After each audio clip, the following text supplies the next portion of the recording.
He left a breakup video, then vanished. But 3 months later, her fiancé moves on, only to realize the woman he replaced her with was never a stranger, because his missing lover never left the house. She's been trapped inside the walls, watching every kiss, every lie, every betrayal. When she finally escapes, she doesn't come back for love. She comes back to rewrite everyone's fate. This is a story of obsession, revenge, and a love so twisted it devours everything around it. Before we dive in, hit that subscribe button. It helps the channel grow and keeps you from missing more twisted stories like this one. The film opens with Seong-jin returning home to a breakup video from his fiancée, Soo-yeon. She explains that although nothing specific caused their distance, an unspoken void has been growing between them. She has decided to call off the wedding. While she was genuinely happy with him, she sensed he wasn't the same with her. She concludes that parting ways is best for her sanity and reveals that she is leaving for Berlin. She admits she had planned to tell him in person but changed her mind, knowing she might hesitate if she saw him face to face. Delivering it through video is the only way she can stay firm. The message leaves Seong-jin hollow. He sulks for days, but eventually carries on, though he never truly lets go. Thoughts of her linger, and he silently hopes she will return. Seong-jin works as an orchestra conductor at an opera house owned by Soo-yeon's mother, Hye-yeon. Soo-yeon herself used to serve as their cellist. After one of his shifts, he meets Hye-yeon to once again bring up Soo-yeon's disappearance. It has been 12 days with no word from her. He insists they should take action, but Hye-yeon dismisses his concern, suggesting her daughter is likely playing a dramatic prank while enjoying herself somewhere nearby. With their cellist gone, the orchestra is already feeling the absence. Fortunately, Soo-yeon had been considerate enough to recommend a replacement before leaving. Still, Seong-jin finds the idea of replacing her unsettling. If she were to return and discover how quickly she had been substituted, it would crush her. Hye-yeon refuses to jeopardize an upcoming performance over what she sees as her daughter's impulsive and selfish behavior. She instructs him to interview the new cellist, and he agrees. He meets Miju, a younger musician who attended the same music school with Soo-yeon. After skimming her resume, he asks her to play the cello to know her stuff. She explains that her instrument is broken and instead hands him a flash drive containing a pre-recorded performance. When he plays it, he is unimpressed. He questions why she would choose such simple music for an audition. Miju takes offense, stating that the piece is her favorite. She thanks him for his time and walks out, leaving the flash drive behind. That evening, Seong-jin finds himself replaying the music over and over. His earlier criticism had been misplaced frustration. The song is not only one of his favorites, it is also one he used to share with Soo-yeon. It reminds him of her, and beneath his stern reaction was the fact that Soo-yeon is being replaced. Despite his initial reaction, Seong-jin is genuinely impressed by Miju's technique and talent. The next morning, he goes to her place to apologize and officially offer her a spot in the orchestra. She joins the group for her first rehearsal the following day. Afterwards, Seong-jin, Hye-yeon, and the manager gather to evaluate her performance. The manager remains unimpressed and openly wishes Soo-yeon would reappear. Seong-jin, however, believes Miju did reasonably well for her first session. Hye-yeon grows irritated with their constant comparisons and orders them to accept Miju as part of the team. Later, while heading to his car, Seong-jin notices that Miju's car has broken down. He offers her a ride home. During the drive, he suggests they grab dinner. The invitation catches her off guard, but she agrees. At the restaurant, heavy rain begins pouring outside. The atmosphere soon grows warm and calm, almost intimate. Conversation flows effortlessly between them, as if they have known each other for years. While in the car, ready to head home, Seong-jin invites Miju to his place for more drinks.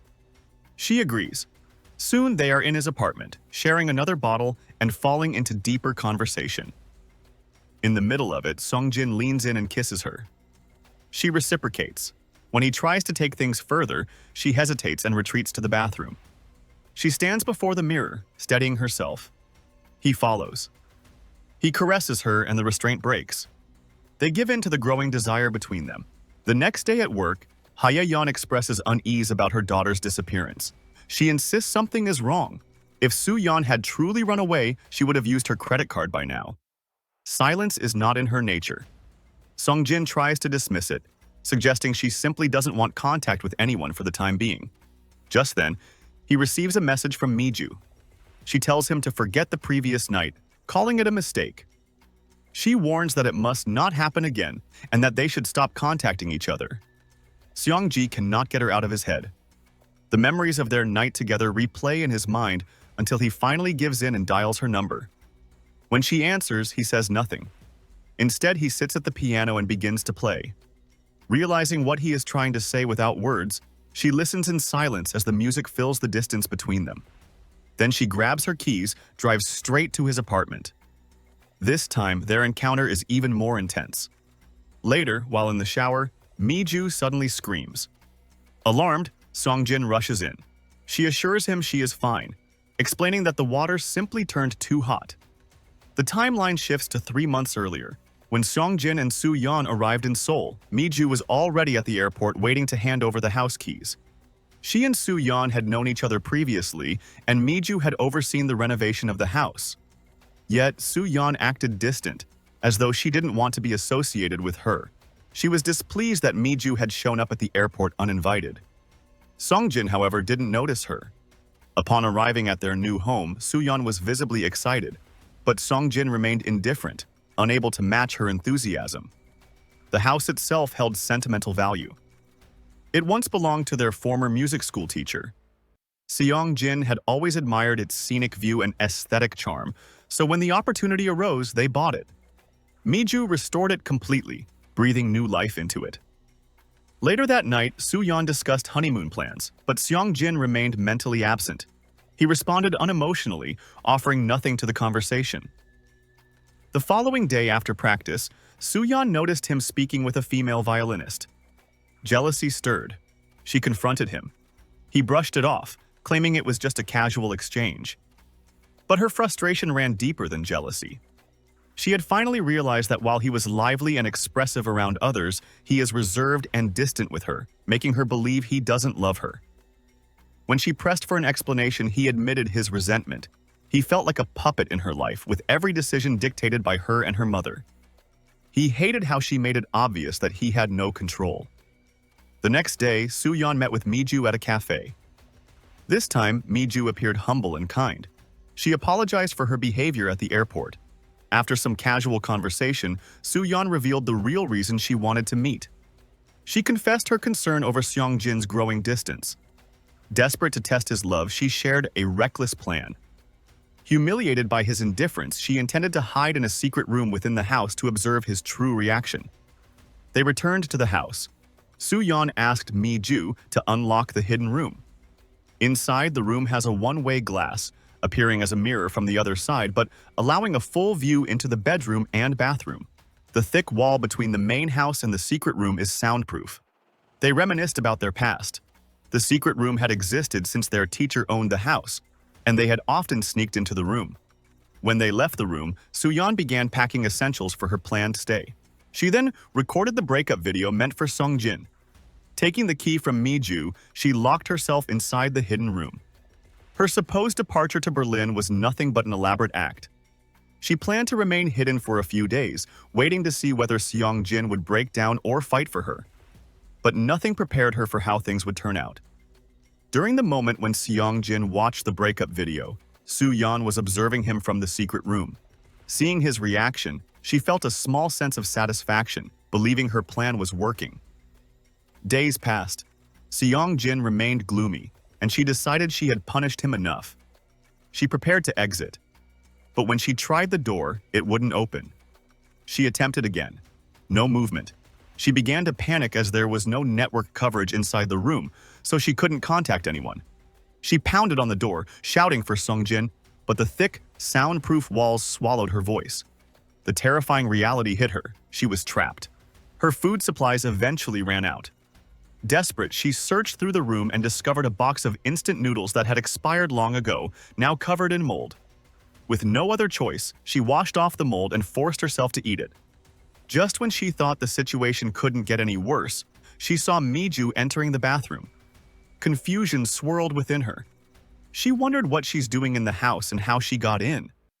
Before she could process it, Sung-jin appeared and began kissing Miju right in front of the mirror. It was the night he had first brought her home. From the secret room, Soo-yeon could see everything.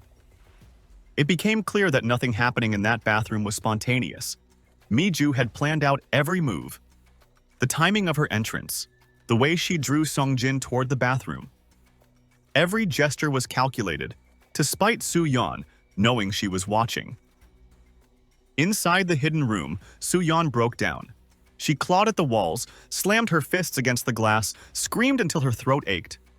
Even hurt herself in the process, begging them to stop. But the walls remained deaf to her agony. Worse still, the room was fitted with speakers, forcing her to listen to every sound, their laughter, their breaths, every intimate whisper. Her torture couldn't get any worse. Afterward, Miju taunted her. Speaking toward the mirror, she asked if Soo-yeon would forgive her in exchange for freedom. Desperate, Soo-yeon hits the pipes hard and managed to produce the faintest sound, anything to indicate compliance. She just wanted to get out. But Miju had no intention of releasing her. Not now. Not anytime soon. She was only getting started. She had already swapped the real key long ago, giving Soo-yeon a fake one. The timeline shifts further back, 7 months earlier, revealing the root of Miju's vengeance. Soo-yeon and Miju were lovers. However, their bond was unequal, more like master and slave. But Miju cherished it and is always in constant pursuit of Soo-yeon's affection. Back in their music school days, they discovered the secret room in their teacher's house. That room became the place where they met secretly to have intimacy. After Soo-yeon bought the house, she placed Miju in charge of its renovation. Miju believed that when the house was ready, they would finally live there together. But when the work was complete and Miju fantasized about their future, Soo-yeon shattered it without remorse. She revealed she would not be living there with her. She was bringing her fiancé instead. Miju questioned what would become of her and their relationship. Soo-yeon dismissed her coldly, declaring she was marrying a man because that was what society accepted. She admitted she never loved her, claiming she had only used her to explore her own desires. The words broke Miju completely. Back in the present, Soo-yeon remains trapped and helpless. She has grown numb, forced to endure the constant sounds of Miju and Seongjin's intimacy echoing through the speakers. After one of their encounters, Miju walks into the bathroom and taunts her again, promising to take both her life and her man. Panic surges through Soo-yeon as she slams her fists against the glass, but the mirror remains unmoved. Miju only smiles cruelly and steps into the shower. Overcome with rage, Soo-yeon manipulates the water heater, causing the water to suddenly turn scalding hot. Miju screams in pain, prompting Sung-jin to rush in. Concerned, he later calls a plumber to inspect the system. As the plumber examines the bathroom, he hears something, a faint whimper from within the walls. Realizing she might be heard, Soo-yeon screams louder, thudding against the panel with everything she has. But it's not enough. To amplify her presence, she begins tampering with the water again. The sudden erratic surge frightens the plumber, and he leaves in a hurry. Meanwhile, Hye-yeon's worry intensifies. She no longer believes her daughter vanished by choice. The silence feels wrong. Regretful for not involving authorities sooner, she files a police report and informs Sung-jin that investigators will be searching the house. When the police arrive, they find nothing suspicious. They clear Sung-jin as well, judging that his demeanor shows he's innocent. Days pass. Soo-yeon remains imprisoned, slowly resigning to the possibility of dying in there. One day, Sung-jin follows Miju to her home. While she unlocks the door, he notices the passcode is identical to Soo-yeon's birth date. He confronts her about it. She feigns surprise, claiming the code belonged to the previous tenant, and she never bothered to change it. Later, Hye-yeon reviews the breakup video once more and notices something previously overlooked, a reflection of someone's hand in the mirror. Upon closer inspection, Sung-jin notices a bracelet on the wrist. It belongs to Miju. The discovery unsettles Sung-jin deeply, but he keeps it to himself. That night, while Miju isn't looking, he unlocks her phone using the same birth date. The screen opens to a romantic photo of her and Soo-yeon. Confusion crashes over him. Unable to contain it any longer, he demands answers. Miju admits she lied. She and Soo-yeon were friends, and she was present when she supposedly ran away.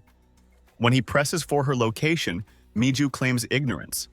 He then bluntly asks if they were lovers. She denies it, but Songjin no longer believes her. With everything unfolding, Songjin becomes restless. When he enters the bathroom, Soo-yeon begins pounding with all her strength, calling his name. Still, he hears nothing. Desperate, she starts manipulating the water faucet, turning it off and on repeatedly. The sudden rhythm catches his attention. It clicks. Someone is trying to communicate. He asks for the water to be turned on again, and she responds, confirming his suspicion. Then the realization hit him. Soo-yeon is right in that house with him. He presses his ear against the mirror, holding his breath, and hears a faint thud. Panic surges through him as he calls out to her, desperate and trembling. Without thinking, he grabs a vase to smash the mirror to pieces, but his hand stops midair. A far more terrifying thought hit him. If she is in there, then she has seen everything. His betrayal with Miju. He doesn't know how he'll face her or live with what she now knows. He begins pacing the house like a trapped animal, weighing his choices. Freeing her may bring consequences. He may lose everything he had worked for in a heartbeat. By morning, he could no longer bear the torment. He goes straight to Miju to confront her. Miju lay everything bare. Soo-yeon's betrayal, the years of manipulation, and how Soo-yeon had used and dumped her. She admits she has no intention of freeing her, not now, not ever. Whether she starved or rotted in there made no difference to her. Seongjin sits frozen, horrified at the depth of her vengeance. Miju, however, is pleased, now that he knows he is no longer innocent. His silence makes him an accomplice. If they released Soo-yeon, they both risked going to jail. Seongjin's mind keeps spinning, trapped between guilt and fear. Even Hye-yeon notices the shift in his demeanor. She mentions her intention to promote him, though she admits she isn't sure how Soo-yeon would feel about it, given that he's the very reason she disappeared. While trying to process the whole chaos, his phone lights up with a missed call from Soo-yeon. At the same moment, both Miju and Hye-yeon receive cryptic messages from her as well. He rushes to meet Miju. If Soo-yeon had somehow found a signal, their secret is no longer contained. Panic ripples between them. There is only one conclusion left. If they did not release her now, everything may turn out far worse than they could imagine. Songjin orders Miju to open the door, but she refuses. With firm resolve, he warns that if she does not unlock it, he will go straight to the police. Reluctantly, she complies. At the secret room entrance, she makes one last attempt to stop him, but he shuts her down and orders her to open the door. She finally opens the secret room. Inside, they find Soo-yeon lying still on the floor. For a moment, fear grips them, thinking she's already dead. But when they shake her, she jolts awake and lunges at Miju with startling force, leaving Miju convinced she has lost her sanity. Miju tells Songjin to leave Soo-yeon behind, insisting she has gone mad. He ignores her and reaches for Soo-yeon. Miju pulls him back, desperate to stop him, but he snaps and shoves her aside. She slams against the wall and collapses in pain while he lifts Soo-yeon and leads her out, leaving Miju behind. At last, Soo-yeon is free. Songjin suggests reporting to the police, but she dismisses the idea. Instead, she tells him to get her food while she takes a shower. In the bathroom, Soo-yeon mocks Miju, who is now locked behind the secret room. Soo-yeon taunts her with pure delight. Revenge has been served. Life returns to normal. No report is filed, no questions are asked. They move on as if nothing happened. The ordeal, however, softens Songjin. He becomes more affectionate towards Soo-yeon. One morning, before heading out early for golf, he kisses Soo-yeon on the cheek, but the moment he leaves, she wipes it away with disgust. Later, she dresses up and packs some food into a tote bag and heads toward the secret room, the one place her heart desire is bound. Shockingly, the secret room has been transformed into a romantic hideaway, lit with warm lights. Miju sits gracefully, chained by the leg, dressed beautifully, awaiting for her master's arrival. The final revelation sinks in. Miju only knew half of Soo-yeon's plan. Soo-yeon's aim wasn't merely to test Seongjin's love, but to test Miju's loyalty as well. Every step had been designed to bind them both to her. She had no intention of ever letting Miju go, Her marriage to Songjin is merely a facade for society. Her real devotion lies with Miju, and the rage she unleashed had only confirmed her own devotion to her too. If that ending left your mind spinning, you already know what to do. Subscribe for more dark, emotional, and mind-bending Asian movie recaps.